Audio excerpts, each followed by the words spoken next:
I trust the journey. I trust every human path.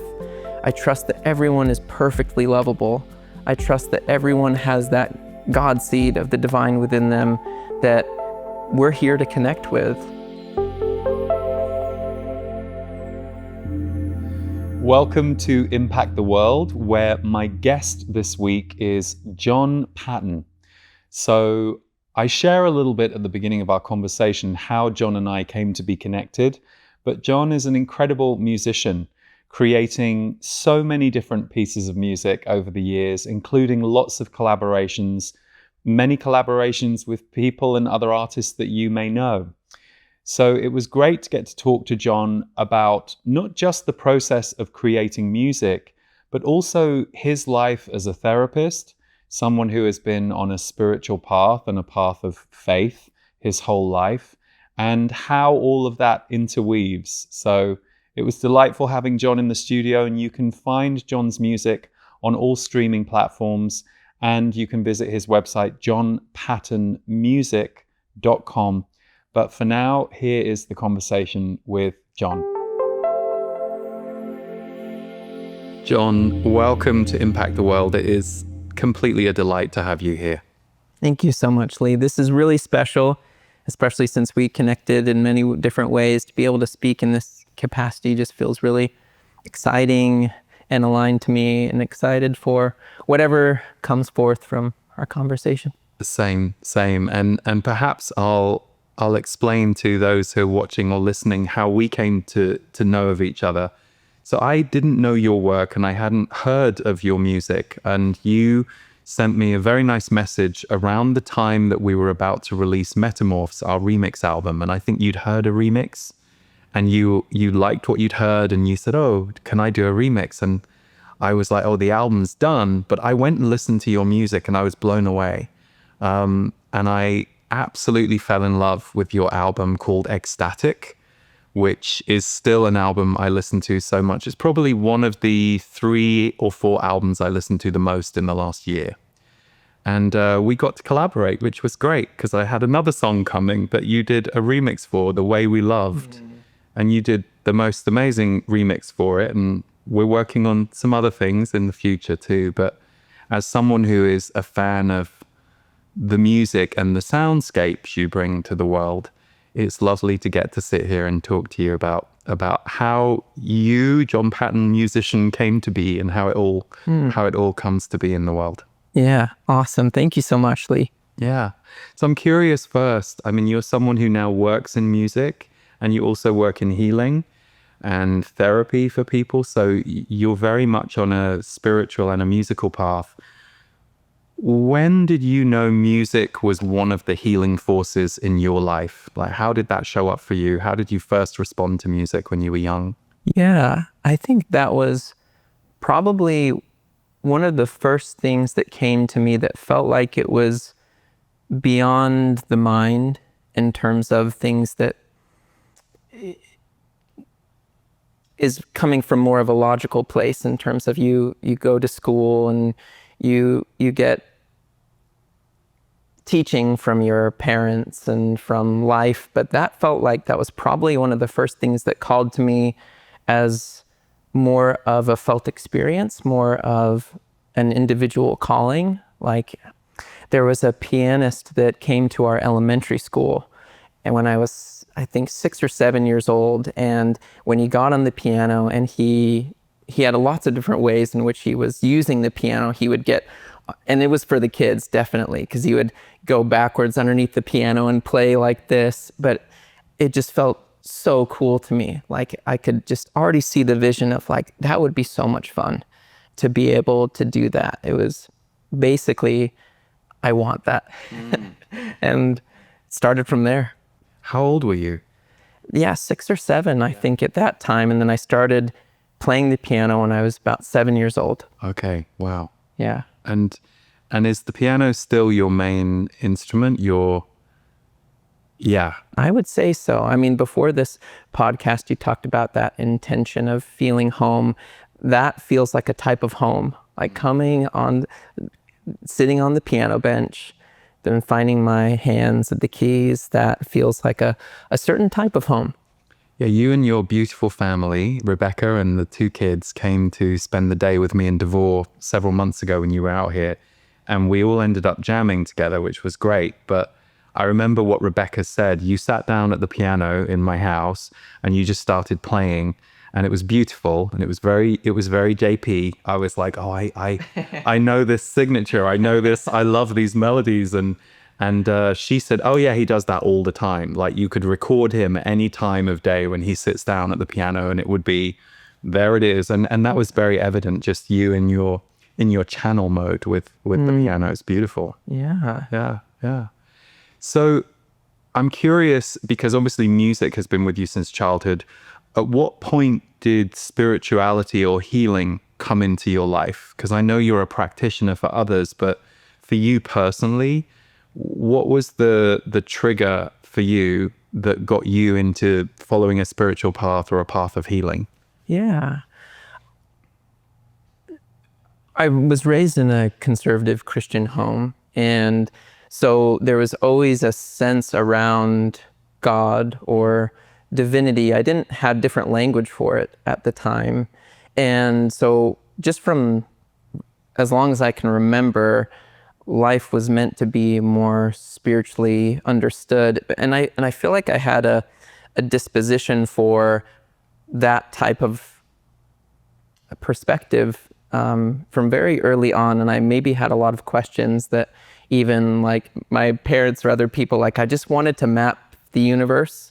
And as I've continued to do that, it just felt like that spiritual inclination has just kind of branched out to anywhere and everywhere where it feels like there's that understanding of how it's all perfectly woven together, every path, every philosophy, every way of understanding God. It kind of feels like, in a way, it's everyone's interpretation of what the divine is kind of makes this perfect whole of what that can be, and it continues to expand. I don't think we can ever put a lid on that. I mean, that's coming from the perspective that I feel like I'm nurturing currently, but I feel like it kind of birthed from a maybe more linear path and then just kind of branched into this beautiful spirally pattern. And with being raised in a Christian household, I'm curious, like what feels similar back then to now? Because I know you're not necessarily a practicing Christian anymore, but there must be crossover. There must be crossover in your experiences of faith or spirituality. I'm curious, what has remained true for you the whole time? Yeah, the heart. And that's really what it comes down to. Because that, to me, if we're understanding any tradition correctly, and maybe there isn't a correct way, I don't know, but there's a feeling of that divine presence that meets the heart, it softens it, it opens it, and I think that's what we strive for in every tradition. Sometimes we lose the way of that, but if we stay connected to the heart of it and what it can do for our hearts, I feel like every path can offer that. Totally. We'll be right back to the conversation in just a moment, so stay tuned. Embody your unique gifts as a healer. I think for all of us, this is a next level time on earth, and therefore that means it's time for the healers of the world to go to the next level in their own ways of being and their ways of serving. Next Level Healer with Lee Harris. Whether you are a seasoned practitioner or just beginning, join us for channeled guidance, powerful teaching, community engagement, and supportive worksheets, and allow your gifts to bring change, healing, and elevation to the lives of others. Deepen your creative, intuitive, and visioning abilities, overcome fears of judgment, and expand your outlook from scarcity to abundance to enhance your healing work and guide others with greater clarity and confidence. From the comfort of your home, connect with us for 2 weekends, starting May 17th and 18th. Next Level Healer with Lee Harris. Take your healing to the next level. And so I know that at some point you started working as a therapist. And how old were you when you got into that, and what led you to that? Well, I started my therapy practice in my later 20s. I think it was 26, 27 when I started working as an associate therapist. I went through the traditional marriage and family therapy, which never really resonated with me. But what I felt like that offered me is some starting point to find some. I feel like for most people, they want to at least have a title for someone to have to start working with them. Like I'm a human and I'm here to help. Yeah. It helps to have something for people to come to. But previous to that, I don't think I really knew what therapy was, other than having to go through my personal journey in terms of struggles with mental health, addiction, and that was the first time that I confronted this idea of therapy or healing. And in an interesting way, I don't think I ever drew the connection between spiritual wellness and that need for healing in terms of our mental health or even our physical health, and kind of how it's all woven together. I feel like what really brought me into more of this holistic perspective was having to come to a place that really was a type of rock bottom of my life in terms of my mental health, and some really crippling addictive struggles that even brought me to rehab, where I had to, I went inpatient of my own accord it was like a 2.5 month treatment protocol that really wasn't that helpful. But what was helpful about that is it helped me to bring me to myself, in terms of, I think I was just going through life just keep going, and that stopped me so that I could be reflective. Yeah. And that was the first time that I started to see that the things that didn't make sense to me on a spiritual level, maybe from my upbringing, that it was an opportunity to bridge that with my mental health, and searching for something that could heal my heart and heal my hope of my life, heal my hope of humanity. Because I think it's understanding yourself also helps you to have that hope and faith of each of our journeys and everything that we're seeing in life, which can definitely be pretty overwhelming and chaotic in terms of it, especially in this day and age. I think it's really hard to have a heart of hope. I think that really is the battle right now. Can we keep our hearts open and connected amidst all of this suffering and terrible things that we see? And so I think with my sensitivities, I kind of took that on of the world and was searching for a way of feeling life, a way of understanding life that could hold it all together, where my heart could connect to everything that I saw and experienced in a way where it allowed for love, it allowed for acceptance, it allowed for excitement, even in terms of seeing where each life path has value and meaning. And I think I was searching for that internally, and having to go through that recovery process is really what brought me there. Yeah.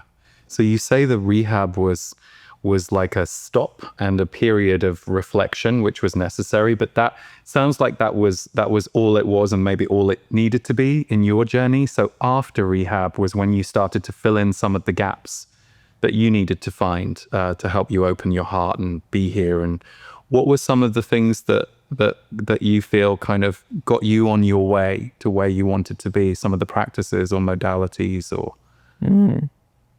It definitely started with some pivotal books that I could connect to, and I kind of see everyone has they kind of find their own answers for their life, and I think we can connect to maybe 80-90% of it, and there's like a solid 10-15% that has to be our own interpretation. If we take on someone's perspective too much, we might lose our authenticity. So I started that approach of connecting to what maybe could feel like it's 90% of what would work for me, but it was definitely better than what I felt like I had from that therapy world. Not to have a knock on therapy whatsoever, but more so there was this calling for me. I think that's what brought me into wanting to be a therapist, is I kind of had a feeling of this can be a little bit better. Yeah. This can be improved. Yeah. The processes, the protocols, a more heart-based, love-based approach to that. More of that positive psychology, really seeing the beauty and divinity of all beings instead of you're a broken individual that, as a product of a broken system that just needs to be fixed.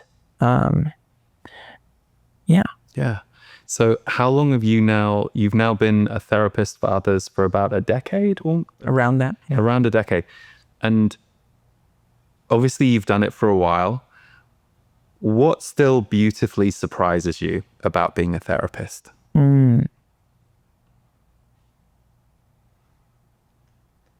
How I can be wrong. That's great. That's great. Can you give an example? Right. which I honestly feel is so necessary. I think allowing for a good question mark of like, I don't know. I just don't know here.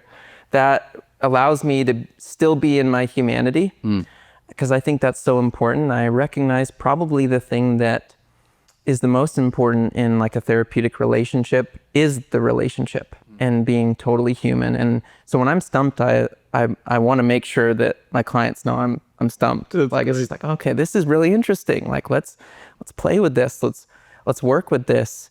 And allowing for that space actually is that kind of surprise that feels really good, because I love drawing new connections. And every individual, we're kind of all an enigma in terms of what is that thing that unlocks us. Because I found that thing that unlocked me, but what unlocks each individual according to our personal journey, our personality, in terms of our wounds, and what is there to heal those wounds. And there's some universal truths that can guide that process. But there's, again, the authenticity of that individual that it's so important that I can honor that for what is actually what they want and what they need versus what makes sense to me or to any idea system. It's interesting because, I shared with you before we started this conversation on camera that one of the things I love about your music, and particularly Ecstatic, which is the one I've listened to the most, is there is space inside your music for the sensitive soul. And it's not that all music has to have that. I mean, there are some songs we go to dance or for joy or for upliftment. And yet with you, why Ecstatic is an ecstatic album for me is we get all of it. And you do hold, it doesn't surprise me that you're vibrationally a therapist, because I feel that in your music. I feel the depth and the, if you like, the space for us to feel. So for example, I'll talk about Ecstatic for a second. I really like that you have different spiritual voices, teachers, popping up through that album. Because actually the perspectives are all quite different. It's not like this is an album that's telling you to think one thing, therefore these few voices we have are unified. No, there are things that I contemplate when I hear some of the narration parts of that album that I'm not completely aligned with, but it's interesting to hear them and to know that but in general I'm aligned. But then there are some things I'm like, oh, that's interesting. But then even your own lyrics, I've told you that one of my favorites is Walls, which you said was a very personal journey for you, and it's break down all these walls inside of me. And it's a very emotional and building song, but it works quite therapeutically on you, because you start listening to those lyrics and taking them in, and you start feeling your own walls moving. So that's why I think I've listened to Ecstatic so many times over the last year. I'm curious to ask you, what was the impetus for that album? Did you always know I'm making an album called Ecstatic, or was it a few tracks started and then, yeah? Oh, yeah.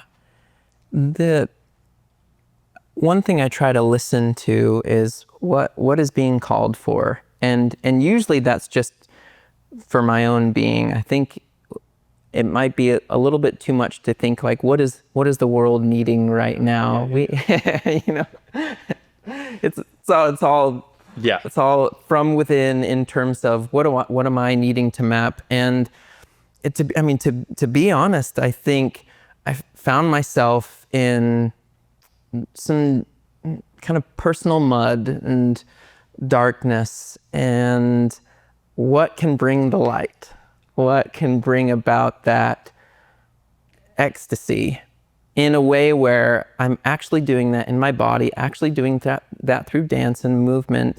And I'd gone to these ecstatic dances, which I think are beautiful no matter what. Anything to break us out of our patterns and to get you moving in whatever way is a beautiful thing. But what I felt, generally speaking, is that there is more of if we're using kind of the chakra system model, like it's kind of accessing the first half there, because there's this kind of jungly feel, like this bass music that it feels really fun. But when I went to these dances, I was found wanting more, and so it started with that question mark of like, can I create that for myself? And so that was my therapy in the morning, of working on these songs and seeing if it could bring that within my being. And then always the test is the family dance parties. Right. Show them to my wife and to our two little girls and just see if we can get moving and dancing. And you spoke to walls. I mean, that song in particular, found myself calling for that. At the very end, my daughter calls it, your soul is singing. And that was, I was really kind of, it was a pleading that I felt, is that last part where I'm more so doing just a melodic hi. And what I recorded was the first take of that, and I was bawling. And you can feel it in those vocals, by the way. Those vocals are incredibly transportive, and I didn't know that until we talked about the song months later, and you said, oh, I was crying when I did that. And I'm like, oh, that makes so much sense, because I can feel it when I listen. That was always an impactful part of the song for me. Yeah. And I feel that now, and a part of me goes, oh, I'm here now. Like, I'm present.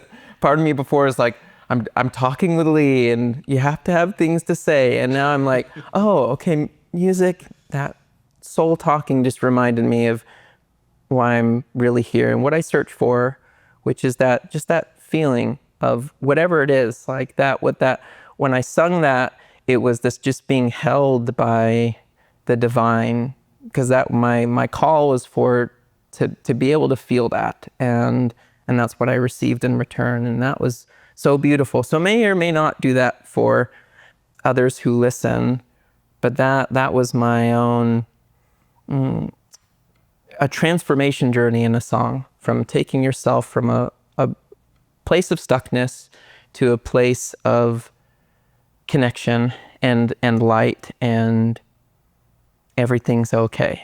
Yeah. Yeah. Yeah. How do you approach creating your music? Is it varied? Like, sometimes you start with a song, sometimes you start with a chord structure. How do you go about starting with your music? 'Cause I know everyone's different. Yeah. It starts on the piano, and I think I've been a little bit more in my head about it lately, in terms of I'm understanding now why I'm doing the things that I'm doing. Like, when I was younger, I would have no understanding of chords, and there's something that you can follow called the circle of fifths that helps you to understand how and why mathematically chords work together. And especially in, like pop songs, you'll always hear 1, 4, and 5, meaning like if we're starting in the key of C, you're going to likely get an F an F major chord, if it's C major, I guess I should say, C major, F major, G major. And it's kind of this journey, and you see the chords that work together. But before I had a theoretical understanding of that, it was just the feeling. And I feel I've always been called to a more major sound feeling, even though minor has its place. If ever I have minor in a song, I always take it to that, because I feel like every song is a journey. It's like an arc. But before I had that understanding, it was just coming through. But whenever I start, it's like, what key is to be started in? And to me now, that it doesn't really matter, but that anchoring point of what key, if it's F sharp, if it's A, if it's whatever it is, and then it's usually the chords that start coming together, and then I feel a melody just coming in, and that's usually where the vocals come in, and that's seems to be always how it starts, is chords as an underlying effect, and then the vocals that just start to come up on top that tells the story without even words yet. It's more so just the melody, and then from there it goes into the music production beast of where it's honestly my least favorite part of the process, because you have to take into consideration the mixing and the mastering and what of all these layers sound good together. And even though it's fun, the heart of the song is always in that. And you know it's a good song, if we can even say that, if just even that, just playing the chords and the melody, if that feels like that's something there. Yeah. It's funny, isn't it? I always feel that the writing process is the purest part, because in that moment of bringing down the melody or bringing through the lyric, it's purity. And then the minute you have to take it to, okay, we have to, it just gets more complicated. Yeah. So I very much relate to that. In fact, there's a song I'm working on right now to one of your piano pieces that me, you and Devor are collaborating on. And I kind of am loath to finish it because I'm enjoying this kind of intimate space that I'm in with the song. And I know at some point I'm going to be done, and then we have to, do all the things to, we'll get there. But it's interesting. How is it different for you when you approach remixes? Because you're a big collaborator, so you collaborate with lots of people, and I know you've done a lot of remixes for people as well. Yeah. How is that different for you? If you hear a song that sparks you, how do you know you have something in you that can bring a different flavor or remix to it? Yeah. Well, sometimes I don't. Sometimes if I'm even asked to do that, I may find there's nothing really that's coming through for me. And even for the remix that I did for you initially, The Way We Loved, I think I did like 4 or 5 iterations, and then I messaged you. I'm like, Lee, I don't know if I have it. Yeah. But then what came through me is as soon as I started on a different journey, a different feeling to it, when I know I've kind of locked something into place, it just flows from there. And I actually appreciate the stuckness that can happen in the music creation, because there's a feeling of not wanting to settle until you find it. And so when it starts with somebody else's creation, that's often what might happen is it needs to be massaged a little bit in terms of feeling if there's something that I personally can offer there. It's something that I would say, even in the last 6 months, I really appreciate the musical journey that I've had, because there's been so many iterations in terms of directions that I feel is my actual soul's expression. And I've even gone through periods where I realize maybe I'm more imitating right now. This doesn't feel like it's me, especially if there's a feeling of like I'm wanting to make it.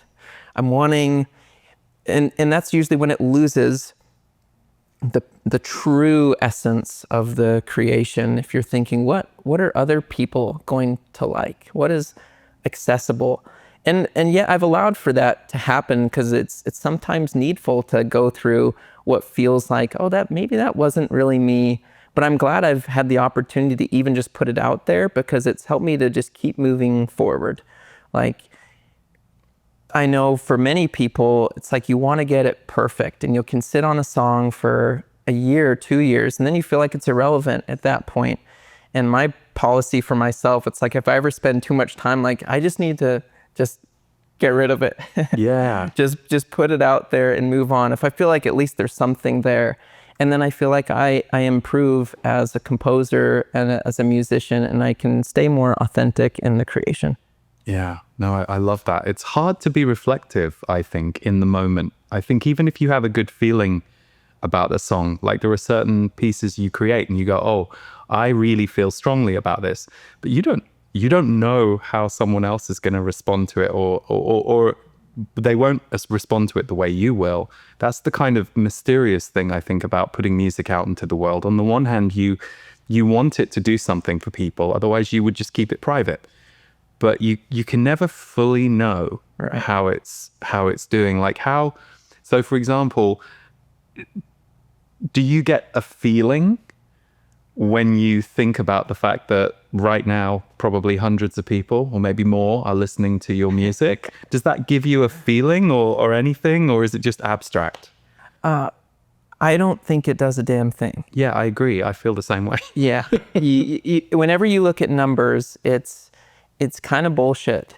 And it's actually important to recognize that, because I think that's something really easy to get caught up in any form. If it's social media, or if it's any way of measuring things, anything that's different than the actual experience of something. Such as just me and you connecting right here, which was a little bit of my mantra before us talking together. I'm like, I'm talking with Lee. That's what I'm doing. Yeah.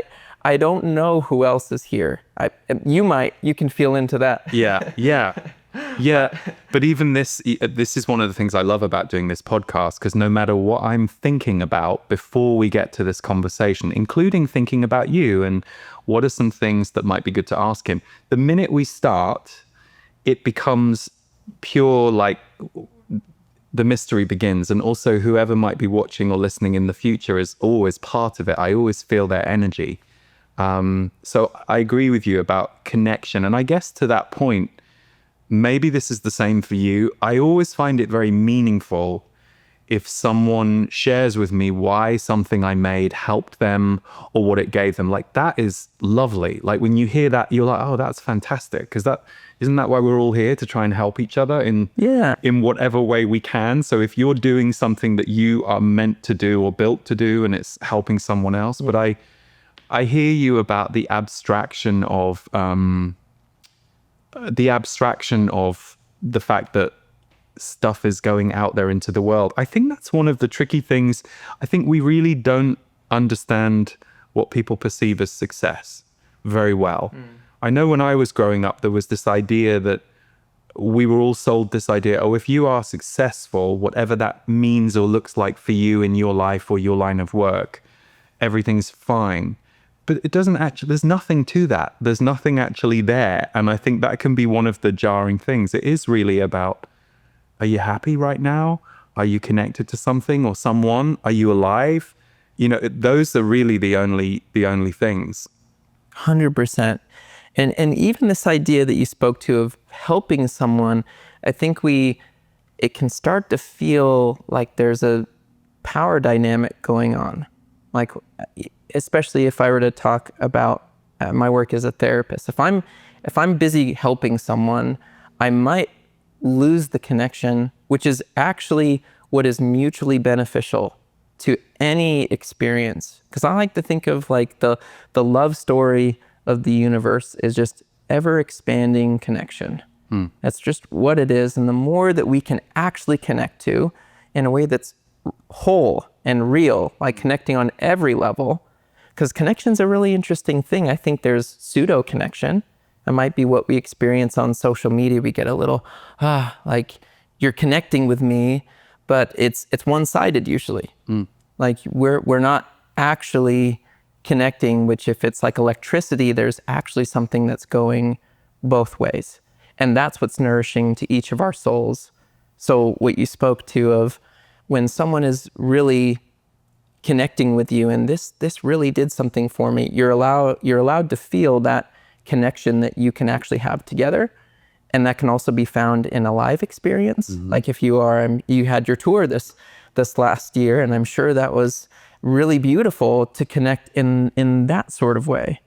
And maybe you could speak to that, to what you felt. Yeah, I mean, I think it was, for me and Devor, it was terrifying before we went on tour, purely because we were both bringing in music for the first time. Yeah. You know, I've done the speaking work and the channeling work and being an energy intuitive for so long now. You know, I've done workshops for a long, long time, but we'd never done it on that scale, and we'd never inserted the music that we've been creating and recording, especially the last 5 years. We'd never really done that because we'd had a break. So yeah, it was terrifying. And then when it wasn't terrifying, when the first show had gone well and we were like, okay, phew, this works, it was thrilling, and it was connection with people, because you can't beat an experience like that, a shared experience where you all come together. But I want to go back to something you just said, because I agree with you about the whole helping dynamic.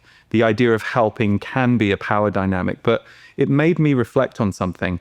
It made me realize music helps me enormously.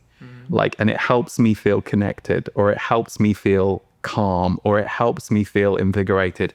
And music for me has always been one of those healing forces on the planet that I have gone to.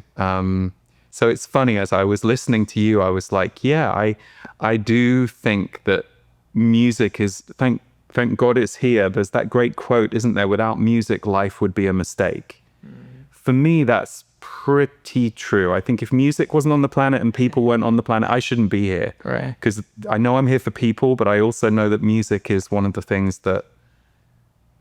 Nick Cave said something the other day in an interview I saw him give, and he said music is one of the last truly transcendent experiences that we all agree to. And I thought, that's a very interesting way of putting it, and it's true. But I hear you about the dynamic of helping or power dynamics, which I do think we as a society are in the middle of a breakdown around. I think celebrity culture is becoming more exposed for what it is. And I'm not blaming any celebrities there. I'm just saying, when we were younger, we were taught to revere celebrities or spiritual gurus, and I think a lot of that is breaking down in a very healthy and helpful way. But it's a messy breakdown we're in too, I think, around all of that. Yeah. And for the individuals there, like that's, there's probably a need to be inaccessible. And once you've achieved some level of fame, like if you stay completely accessible to everyone who probably wants something from you, like that can feel really overwhelming. But I think what we all crave is just intimate connection with everything that we are a part of. Mm-hmm. And I think that's what causes a lot of our breakdown in our mental health, is wherever we're at. I mean, it's all our time and our energy that's really what we have. And if that time and energy is in a space where connection isn't being found, that is when I do feel like even at the cellular level, we break down a bit, because that is our food. And that's why music, it's like, it's really easy. It's like, I could use some food right now. Yeah. Like I'm connecting, and that I think has been something really helpful for me in my path of focusing on that in terms of what is this actually about? Because we can get caught up on what is the right way of doing things. I think for the most part, every path that's available to us from a philosophical standpoint, spiritual standpoint, kind of gives us an end goal of like, you can end up levitating with your legs crossed. And one thing that I've been nerding out about a little bit lately is the rainbow body. We've been skimming through Gaia, looking for everything around that. And it's like, that's a cool idea.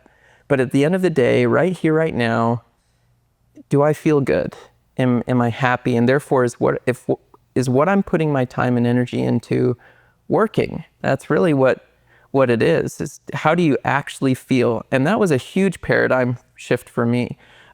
Really, when I started to find myself in more of a healing direction, is that it's not about what it looks like. It's not about what it is. It's language can never reach that place, or anything that we do can never touch what we can feel. Yeah.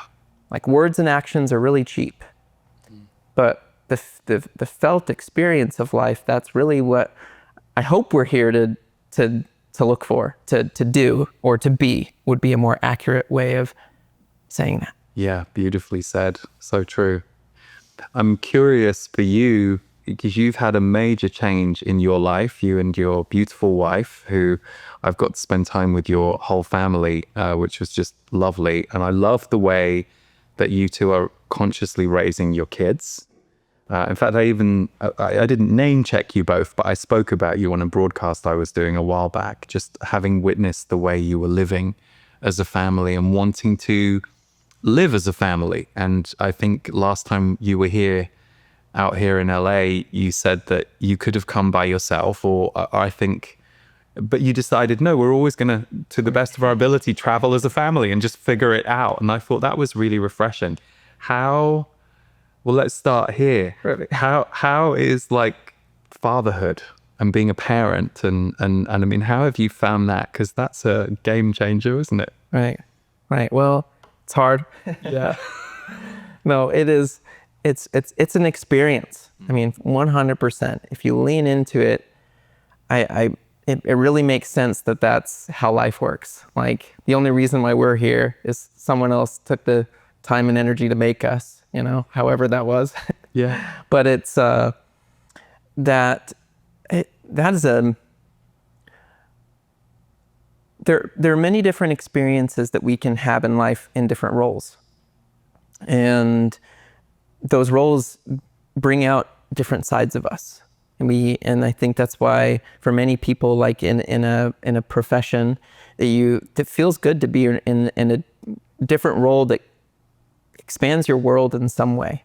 And there's some things that are like, I don't want that role. Like that would not be fun to me. Like being a doctor, that would not be fun to me. Like for some, that's like, that would be the feeling that I'm looking for. And I hope again that's our compass. It's like, how does this feel? But the role of a parent kind of brings together that full spectrum experience of life, where I know what it's like to be a son, to be born of someone, and then to now have that feeling of someone coming through me. And if I'm doing it right, it is just a trance. Like, meaning it just locks you in wonder. It has, that nuance of just like, wow, you're this thing that came from us, and like how beautiful and amazing is that. And by no means do I feel like I'm doing it all right. Like it really stretches you in every sense of the word, but I know that I'm in that role when I can feel the beauty of that, and really excited for everything that is to come, because what I feel personally is that there's a love that grows. I think there is a overall just energy of love that we can all tap into that comes from just the pure nature of something. Like you can just, without even knowing what a tree is, you can love it because you can see its beauty. But there's a love that grows too. And that love that grows comes from experience and understanding and hardship and kind of all of it. It's like as above, so below. You just grow it and grow it. And I think that's relationship. I think that's our relationship with the divine, is this love story that's actually growing. Beautiful. How do the kids respond to your music? Because I first saw a very cool family dance party on Instagram around the time that you messaged me, and I was like, who is this guy? I'm going to check him out. And I was so endeared by this family dance party that you were broadcasting. Yeah. It was very cool. How does music show up in your family?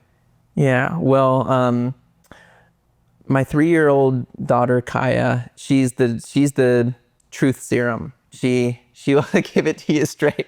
And sometimes it's, I don't like this song.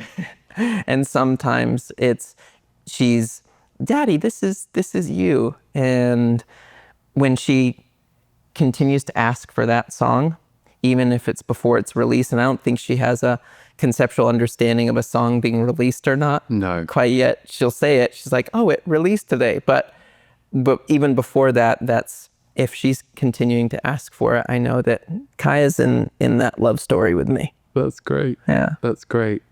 And actually, just a question, you and Rebecca, so Rebecca, your wife, did you two have a very conscious vision of the kind of parents you wanted to be and the kind of family approach you wanted to have? Or did that happen organically once the kids were here and you started to kind of find your way? Yeah. I think that's one of the things that definitely brought us together, is that we could feel that from one another. And something that felt incredibly important to both of us, to feel like, are we actually ready and wanting to? And I don't think that's ever possible, to be truly ready for just about anything in life. But that certain feeling around this being right, I think it did come organically, but you just don't know what it's going to be like. Like, you don't know what it's going to be like when it's 3 a.m. and you have a crying baby for 3 hours, and how much that calls for. It's like a ceremony of going through some dark portal to the light again. But yeah, and then you have to get up and start your day as if that didn't happen. Yeah. Right. Which, if I can just give a shout out to Rebecca, she's an incredible mother. She is like 100% giving everything to our daughters, which is just so amazing and beautiful to me. I think that's why I was so moved spending time with you guys. Well, first of all, Kaya is adorable, and I was so willing to have her wrap me round her finger, which she did very quickly, and started telling me what to do and when, and I just was delighted. She's amazing. And Rebecca, listening to the way that Rebecca would explain things to Kaya, I've always been, I always love being around parenting that I'm like, wow, this is amazing.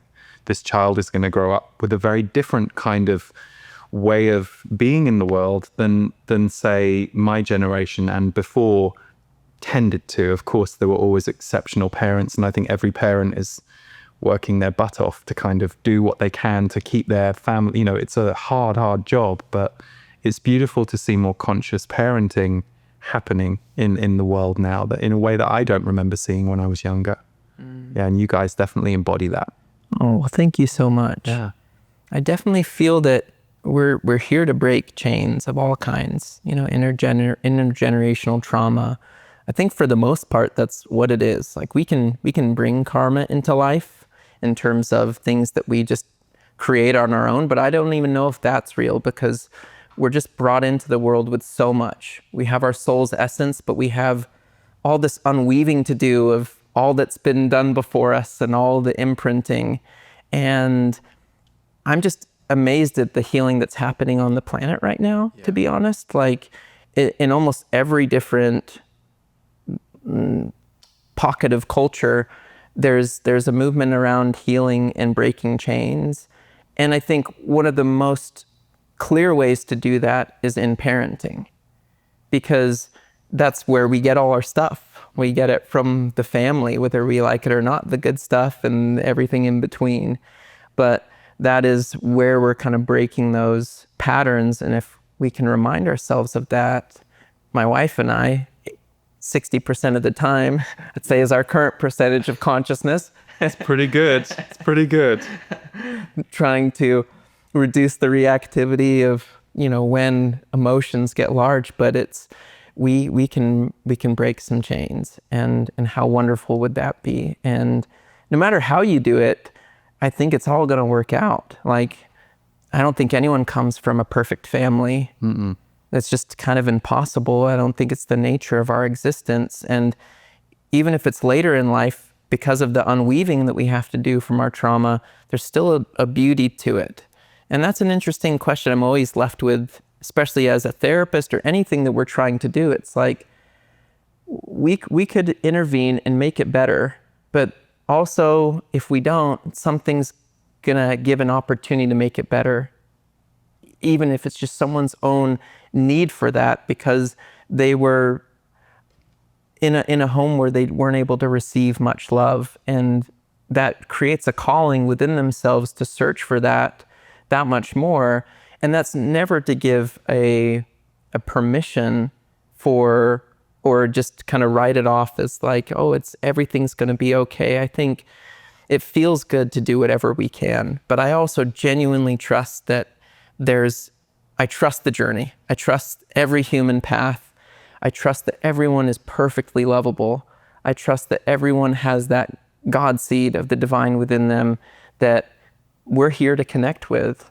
If I can tap into that, which I don't honestly feel like I really have yet, like I think it's a life's journey to really understand who you are, but I really trust that for every soul. Beautiful. I agree. And it's funny, something you said just pinged something in my mind, which was, I remember recently I was with my mom in England, and she's just turned 80 this year, and my dad died 4 years ago. So she's 4 years into being alone after being with him for like 57 years.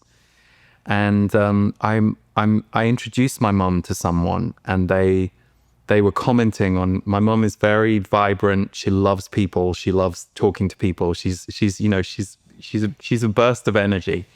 And they were commenting on that about her. And I was saying, she has always been that way, but she's become more that way since my dad isn't here. And I was just reminded of how here she is on her journey, age 80. And when she was parenting us, we're going back like 30 years.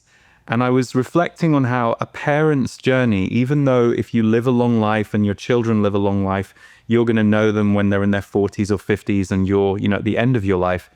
But it's actually a really brief period of time in an adult's life that they are an active parent if you stop and think about it. Right. It's like maybe 18 years of their life. And if they live into their 80s or 90s, there is a snapshot of their life, who they are at that point, who they've been before, and also how they've been influenced. And I don't know, it just reminded me that no matter who you might remember your parent as being when you were a child, and of course it will be a skewed memory because it will be all from your perspective and your feelings and whatever went on, they're not that person anymore. And sure, there are some people who have to separate from a parent because it's a toxic relationship and it never changes, but everybody's changing. Like even the people you have fixed memories around and maybe wounds around, that was kind of what was hitting me. It's just like we're all just on this constant continuum of shedding, healing, growing, or choosing not to. But the way the world has changed too, it's like we're constantly stripping off layers. I don't quite know where I'm going with this, John. It just I don't know, something about something you said and parents. And I thought, when your girls are older, Right. You'll remember who you were at this age when you were like key parent. And you'll have evolved in 20 years, but also because of being a parent, which is wonderful. But yeah, it's funny, isn't it? No one is fixed. No matter how much we try and fix people in our minds or our memories, if it was 20 years ago, they're not going to be the same anymore. How can they be? Yeah. They're 20 years older and the world is 20 years different. Yeah. And if we can release that on both parts, because I think we're all meant to feel ultimately responsible for our experience, even though it's like you're not responsible for something happening to you. If you can really tap into, but I am able, or I am capable of transforming this. And like you said, like just not see that as something fixed. I think that is a hero's journey that you can encounter, where everything can be redeemed, I think is one way to put it, which is why I would say I still have a deep love for Christianity, because there's the redemption story, where if we're really looking at it, it's the transformation journey that everything can have. And we can encounter that for ourselves 100% and be able to see ourselves with more love. But I think there's a part of that would not be as real or true if we didn't get that experience from receiving that as well. And I think it's meant to start here. And that's where for the most part, we've probably learned backwards, where love comes from the outside in. But if it can start here, life feels that much more exciting when it also feels like that is being given to us. And to me, that's really what love feels like. And that is really what healing is, in my opinion, is the love we are able to receive and to see. And we can get that from nature without it necessarily like saying anything to us. But you can definitely feel when people see you. Yeah. You can definitely feel when people believe in you.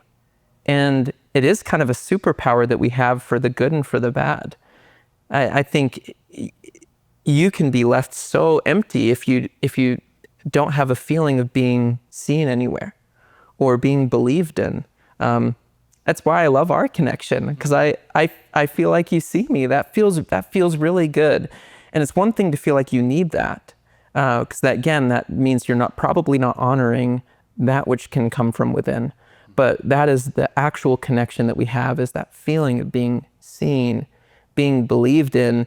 And I think to come full circle, even though you're like, I don't know where we're going, I think you seeing your mom is probably a part of what unlocks that, helps to move that within her. We can feel that when we really see people and believe in people.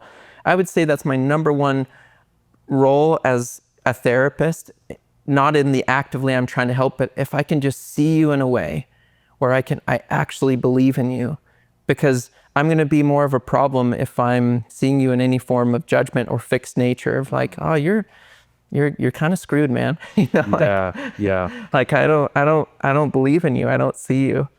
Yeah.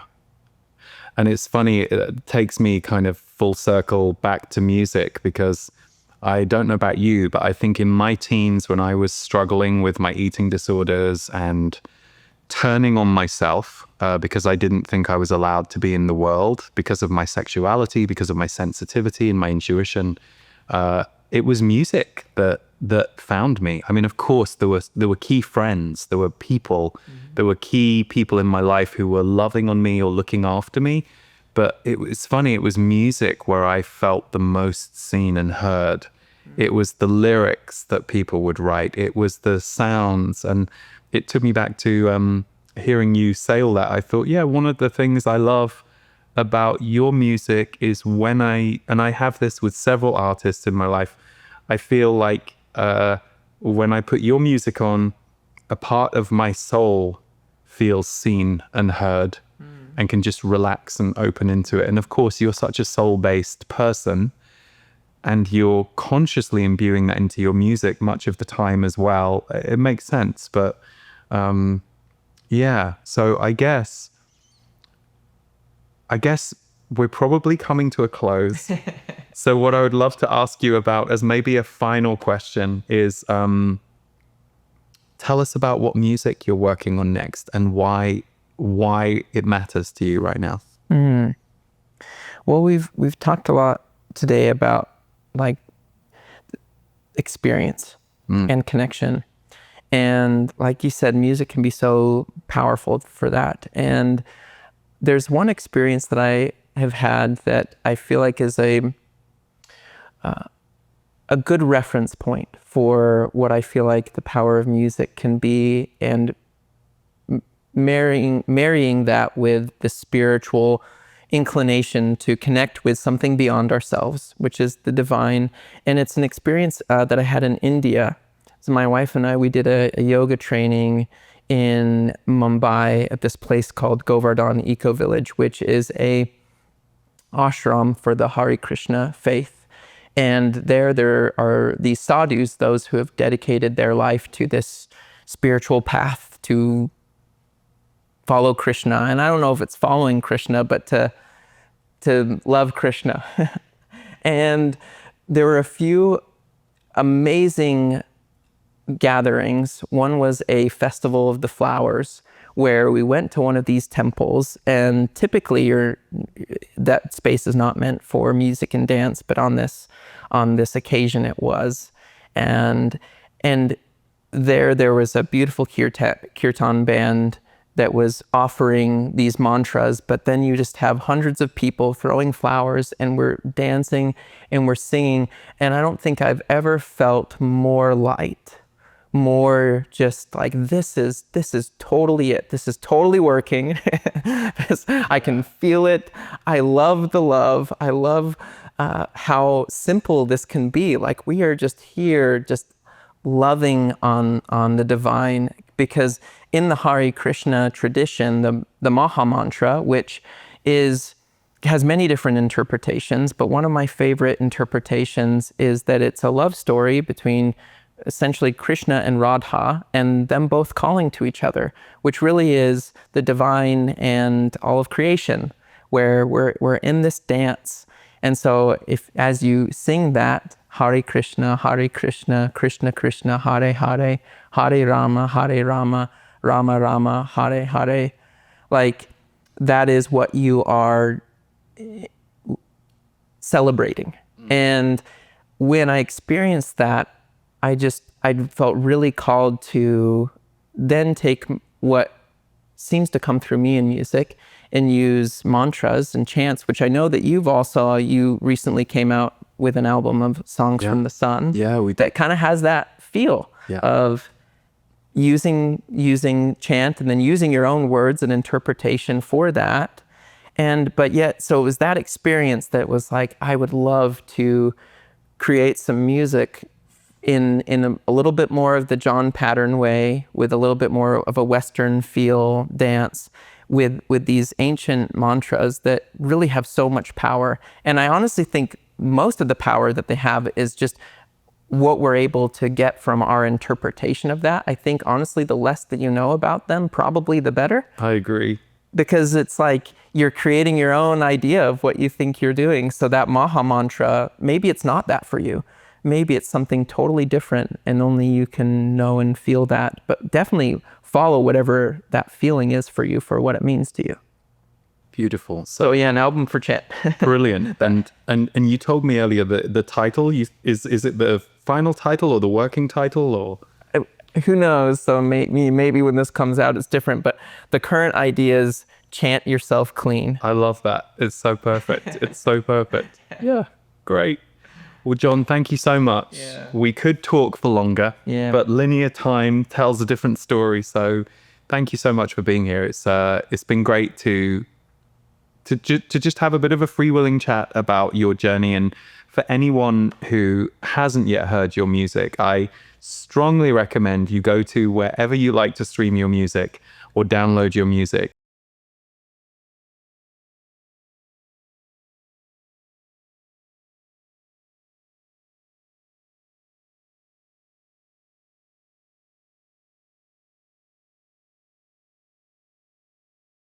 Yeah, thank you so much for having me, Lee. Thank you for seeing me, and thank you for everything that you do in the world, the light that you are with all those that you offer that connection for people to connect with you. And what a beautiful thing.